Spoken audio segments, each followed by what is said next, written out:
Sultan adının Türkmenistan'da erkek adı olduğunu biliyor muydunuz? Bizde Sultan erkek ismi, Ay Sultan kadın ismidir. Cemal ve Dursun Türkiye'de erkek adıdır, Türkmenistan'da ise kadın adıdır. Bizde adın içerisinde gül varsa kadındır, gul varsa erkektir. Türkmenistan'daki en çok erkek adı Murat'tır.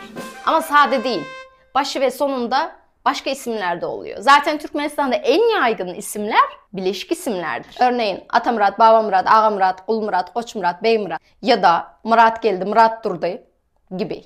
Unisex isimlerimiz de var tabii ki de. Unisex yani hem kadına hem erkeğe takılan isim demek. En yaygın olanları Güneş, Aylar, Parahat. Tabii ki de olmazsa olmaz Öztürkçe isimlerimiz de var. Bahadır, Batır, Erkin, Ulaş, Böğri gibi erkek isimleri, Laçın, Maral, Altınay gibi kadın isimlerimiz de vardır. Tarihteki önemli insanların isimleri de geniş bir şekilde kullanılır. Örneğin Oğuzhan, Alparslan, Sancar, Muhammed. Örnekleri çok fazla olduğu için hepsini aynı videoya sığdıramam. Ama son olarak söylemek istediğim şey, Türkmenistan'da Oğulcan, Oğulbibi, Oğulgerek, Besir gibi isimler vardır. Bunlar özellikle ailenin 3. veya 4. kız çocuklarına verilen isimlerdir. Nedeni ise o aile erkek çocuğu istemektedir. Sizin en çok sevdiğiniz isim nedir? Yorumlar kısmına yazmayı unutmayınız.